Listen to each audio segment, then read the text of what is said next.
Olá pessoal, e hoje nós vamos mostrar para vocês aqui um experimento que já dura 4 anos, onde nós testamos 2 estratégias de adubação versus 2 fontes de nitrogênio, ureia e nitrato de amônio. Acompanhem que vocês vão ver, tem muitas respostas interessantes. Canal Agroverdades, o agronegócio passado a limpo. Apoio Agrominas. Nós estamos aqui numa área experimental, já vai para o 4º ano de avaliação nessa área. Nós estamos aqui com a Roberta Freitas, mas eu vou pedir para ela se apresentar e depois nós vamos bater um papo descontraído aqui para a gente contar um pouco da história desse experimento. Roberta, fala um pouquinho de você e depois conta o que é o seu experimento aqui. Bom dia, pessoal. Bom dia, professor Nilma. Primeiro, obrigado pelo convite, né? É um prazer estar aqui no Agroverdades, que eu já venho acompanhando, né, nesse tempo que eu estive aqui no experimento. Então, meu nome é Roberta Freitas, né? Eu sou zootecnista, formada pelo Instituto Federal Baiano, né, lá no interior da Bahia. Fiz meu mestrado também na área de zootecnia, lá na Universidade Federal Rural de Pernambuco, no campus Recife. E atualmente, né, eu sou parte aí do grupo de doutorado da Universidade Federal do Ceará, lá no campus de Fortaleza, e tive a oportunidade, né, de durante o doutorado trabalhar aqui com o senhor nesse experimento, né, onde a gente passou aí 2 ciclos, né, de experimento período de águas aqui em Araguaína, nessa área que vocês estão vendo, né, e eu trabalhei aqui 1 ano e 7 meses, fiz o meu experimento de doutorado, né, e aí a gente está aqui hoje trazendo para vocês dados, né, muito importante que a gente conseguiu aí construir nesse tempo, né, com a grande equipe que trabalhou nesses 4 anos de experimento. Roberta, e efetivamente, quais foram os tratamentos que você aplicou aqui nessa área? Aí, como eu disse que é um bate-papo, viu, gente? Eu já vou adiantando para vocês uma coisa. Esse experimento ele é numa área que a gente chama, o pessoal, tecnicamente, é um neossolo quartzo arênico. Em resumo, é areia praticamente pura, que é 95% de areia. E esse tipo de solo, ele representa 25% do estado do Tocantins, e aqui na região norte, ele chega a quase 50% das áreas com esse tipo de solo. Então, a Roberta trabalhou nessa área porque ela é uma área representativa aqui da região. Mas quais foram os tratamentos e o que você efetivamente mediu, Roberta?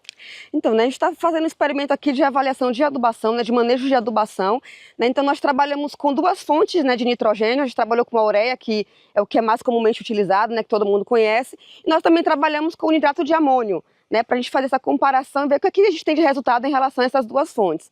E também a gente trabalhou tanto na aplicação desse adubo em dose única, como também em dose parcelada, né, para a gente ver o que a gente conseguia aí de resultados, né, com esses 4 tratamentos aí. O seu experimento, você fez medições, períodos de quantos dias que você fazia? Só para o pessoal entender, como é que foi a aplicação em cada ano, se foi a mesma dose, se não foi, se você diminuiu. Fala um pouquinho para a gente. Certo, então nesses 4 anos, né, de experimento que já está acontecendo, que ainda vai vir mais pela frente, né, um projeto que é um projeto longo, com muita coisa ainda para a gente conseguir coletar, eu participei de 2 anos, não peguei o 2º e 3º ano de experimento, tá? Então no primeiro ano a gente começou com uma dose de 150 quilos, que foi uma dose maior do que o ano anterior, né, que não fui eu quem trabalhei. A gente trabalhou os 150 quilos. No segundo ano, a gente precisou reduzir essa quantidade pela metade devido às condições, né? A gente vai acompanhando o que está acontecendo no mercado. Então, a gente estava num ano que estava difícil de adubo, estava muito caro. Então, a gente conversou, né, com a nossa equipe, se eu estava presente, né, junto, e a gente percebeu que era necessário fazer essa redução. Então, a gente teve essa redução aí de um ano para o outro, né, da metade do que foi utilizado. Só cortando aqui, viu, gente? Porque não adianta a gente testar uma dose aqui que seja real. Primeiro ano, foi o 2º ano do experimento, a Roberta trabalhou com 150 quilos de N. Era uma conta bastante razoável de você aplicar na prática. No 2º ano, o adubo num preço muito alto, nós vamos puxar para uma realidade do produtor, porque a gente testa aqui aquilo que pode ser, né, aplicado lá na frente. Mas aí você fez as medições de quantos períodos? Isso, a gente trabalha com 3 períodos, né? Tanto no primeiro quanto no segundo ano, 3 períodos de 28 dias, né? Então, a cada 28 dias a gente fazia as coletas tanto de forragem, né? Então, esse foi um experimento bem completo, a gente conseguiu trabalhar aqui solo planta animal, né, que isso só isso já é muito interessante, a gente conseguir, num experimento só, trabalhar, né, esse completo aí de solo, planta, animal. Então a gente tem análise de solo, a gente tem análise de forragem, né, de massa seca, a composição dessa forragem, né, em como, em folha. A gente tem análise de laboratório para ver em questão de valor nutricional, de composição dessa forragem. E a gente tem também a parte de desempenho, né? Então nós trabalhamos aqui com animal nessa área, a gente conseguiu também a parte de desempenho. Então foram 3 ciclos de 28 dias nos 2 anos de experimento. Eu vou começar, Roberto, para você falar para mim, que você falou, teve relação, teve solo, planta e animal. Vamos começar pelo animal. Como é que foi o desempenho dos animais? Então, a gente conseguiu aí, tá, nesses 2 anos, eu vou trazer aqui uma média aí de 600 até quase 900 gramas dia. Isso variou de acordo principalmente com a dose. A gente viu que quando a gente faz a dose parcelada, a gente tem respostas melhores em relação ao desempenho, em relação à dose única. Tá, eu só queria chamar a atenção, gente, disso que a Roberta falou assim, a gente sabe que a aplicação de adubo, né, é um custo alto. Se você passar para as questões ambientais, emissão, né, você está queimando combustível fóssil para estar jogando adubo e a gente está fazendo um balanço de carbono nessas áreas. Então a gente imaginava, inclusive, que com o nitrato de amônia a gente conseguisse reduzir essas aplicações trabalhando com uma dose única. Aqui nessas condições nossas aqui, não houve, a gente não conseguiu esse mesmo resultado da dose parcelada, ou seja, quando você parcelou, você teve melhor resultado, né? Isso, quando a gente parcela a dose, a gente consegue ter uma maior eficiência de absorção, né? A gente vai percebendo isso ao longo dos outros dados que a gente vai coletando, né? Mas, porém, a gente tem que lembrar que ao fim, né, do experimento, a gente vai trabalhar com a parte de análise econômica, né, que é muito importante. Além da gente ter dado mesmo numérico, a gente também tem a questão, né, do quanto que vale a gente trabalhar com dose única e dose parcelada para ver isso aí na ponta da caneta, se realmente vale a pena ou não. Mas trabalhando agora com o dado que a gente tem a dose parcelada na frente em relação aos resultados, sim. Tá. Roberta, e aqui, você trabalhando com essas, qual que foi a taxa de lotação que você conseguiu aqui? Não vou nem falar de tratamento, porque a taxa foi muito parecida, mas você conseguiu aqui quantas UAs por hectare? Professor, a lotação, ela, assim, fazendo a média dos 2 anos, ela deu uma variedade de 3 a 5, mais ou menos, uns 2 anos. Vamos ficar com a média de 4. Isso, gente, são vários anos, depois a gente quer fazer uma média de 5, 6, 7 anos aí de experimento. Questão da planta, produção de matéria seca por hectare, composição, tem alguma coisa que mereça ser chamada a atenção, Roberto? Tem sim, a gente também tem aí uma variação de produção de massa seca total entre aí 5 e 8, e a gente lembra que essa variação ela não é normal quando a gente trabalha com pastagem, né? Porque cada ano a gente tem uma condição diferente, a gente tem uma condição aqui mesmo de chuva que está mudando muito ao longo dos anos, então isso também vai influenciar, né, no nosso resultado final. Então a gente tem aí essa variação entre 5, 6, né, até chegar a 8, a produção de 8 toneladas de matéria seca por hectare ano, né, nesses 2 anos de experimento que eu participei. E, Roberta, agora vamos que, assim, pessoal, o pessoal tem olhado muito para a pastagem, para isso aqui e para o animal. Exatamente. E aqui nós focamos muito, pensamos muito no que está acontecendo abaixo da superfície do solo. E aí, Roberto, o que você encontrou que para você foi novidade? Pois é, né? Então a gente está trabalhando também, como eu falei, com essa parte aí de solo e do que está realmente abaixo da planta, que é importante, né? A gente está falando aqui, por exemplo, de raiz, que é o importante, que é o que vai estar ali absorvendo nutrientes, que é o que vai estar colaborando para o desenvolvimento da planta. Então a gente conseguiu fazer essas avaliações, né, principalmente de raiz, estamos trabalhando muito com isso, e foi uma variável que veio ao longo dos anos, que apareceu no trabalho ao longo dos anos, né, segundo ano principalmente, a gente vai melhorando, vai avaliando, vai vendo o que é que precisa fazer diferente, vai tendo resultados diferentes. E aí a gente está avaliando raízes, né, e aí a gente está avaliando aí até 1 metro de profundidade. E é engraçado que toda vez que eu apresento esses dados, eu falo desse trabalho, todo mundo me pergunta, mas por que até 1 metro, né, tão profundo assim? A gente normalmente sabe que a maior parte das raízes, elas estão ali até 30 centímetros, então por que vai coletar tão profundo assim, né, até 1 metro? E aí a gente viu, né, a gente já tinha acompanhado outros trabalhos aqui que aconteceram, não com com braquiária, né, com o que a gente está trabalhando aqui, mas que a gente viu que já tinha um dado ali diferente do que a gente costuma ver no trabalho. Então, nesse trabalho, o que, é que a gente viu? Que a gente tem 50% dessas raízes estão até 40 centímetros e outros 50% estão aí de 40 a 1 metro. Né? Então, a gente tem que também começar a entender o que acontece em profundidades, né, aí, abaixo desse que é mais estudado, que é até 30 centímetros. Aí a gente conseguiu uns resultados bem bacanas. Pessoal, eu vou fazer aqui um comentário, tá? Que para mim o trabalho da Roberta aqui, outros trabalhos que têm sido feitos no Brasil, hoje trabalhando com raiz, isso tem um impacto, tá? De uma coisa extremamente importante. Toda vez que você trabalha com sequestro de carbono, que você vai avaliar o potencial das pastagens, os caras vão lá, médio que tem de 0 a 30, e pegam a citação de que 80% das raízes estão na camada de 0 a 30.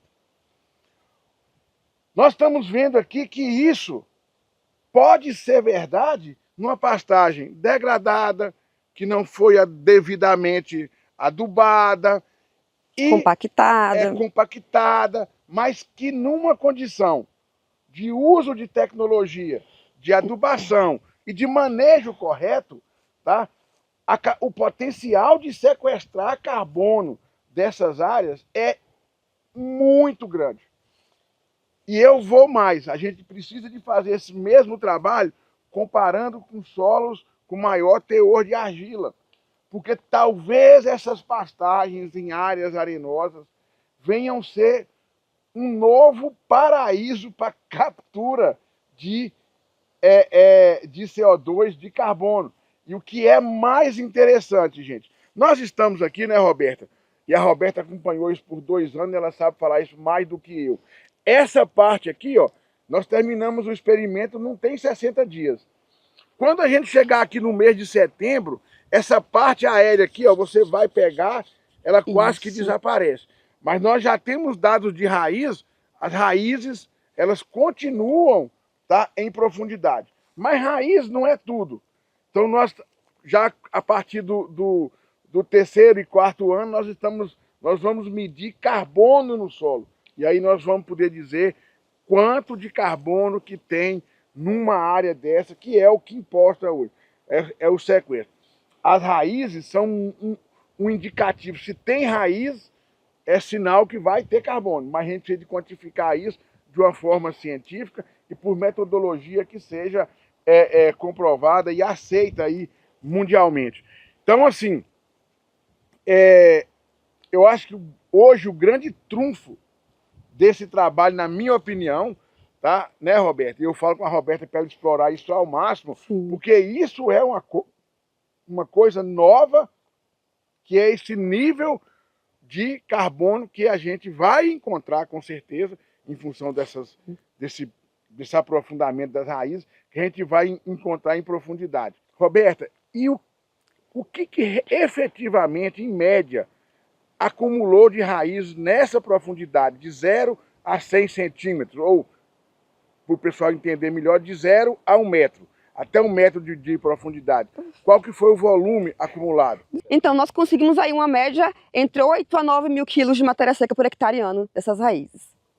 Pessoal, o que a gente começa a entender é que, às vezes, quando a gente avalia o que tem acima do solo, às vezes, como o animal está consumindo, abaixo do solo tem mais matéria seca na forma de raiz do que de colmo, folha, material morto, serrapilheira e etc. Então, assim, a gente tem que ter um novo olhar, tá, para essa produção de raízes e para o que tem de carbono no solo.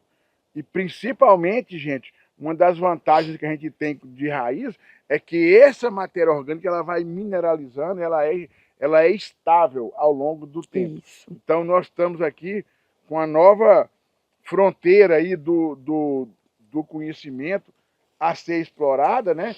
E tem vários pesquisadores no Brasil trabalhando com isso, mas eu particularmente eu acho que eu não faço mais nenhum experimento sem medir raízes e carbono e inorgânico no solo.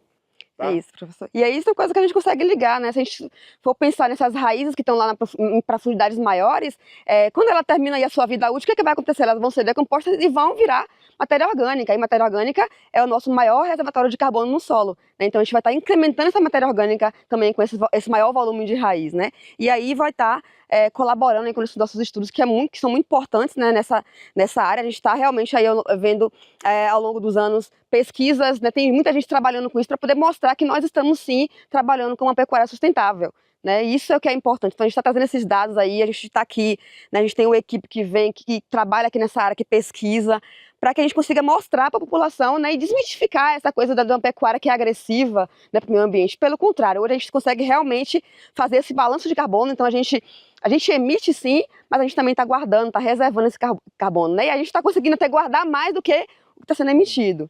E, Roberta, e o que é muito importante, gente, que a gente vê aí as pessoas, não, porque pastagem sequestra carbono, não sei o quê. Gente, pastagem que pode sequestrar carbono, que pode ter um balanço positivo, ou seja, pode sequestrar, tirar mais do que emite, são pastagens adubadas e bem manejadas, tá? Então não pense vocês que a sua pastagem que está aí, que você não fez calagem, que você nunca adubou, que você está sequestrando carbono. Com certeza você está emitindo CO2 para o meio ambiente. Então vamos olhar para as pesquisas, as empresas como a Yara, que apoiam, né, esse tipo de experimento, é extremamente interessante. Quer dizer, as empresas estão preocupadas também em contribuir para essa pecuária, como diz a Roberta, sustentável e que possa garantir carne de qualidade, mas sendo benéfica ainda para o meio ambiente.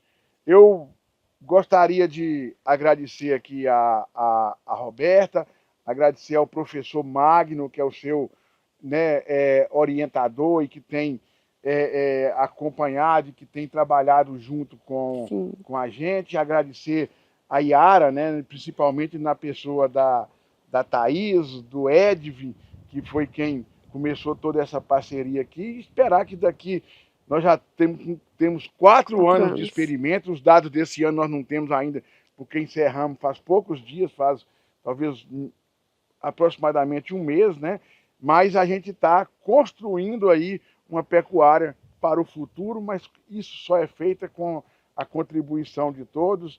Esse ano nós tocamos o experimento só com alunos de graduação, de iniciação científica, mas foi um trabalho de muita luta, mas também de muito aprendizado.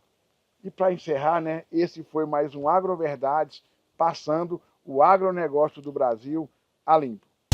Canal AgroVerdades, o agronegócio passado a limpo. Apoio AgroMinas.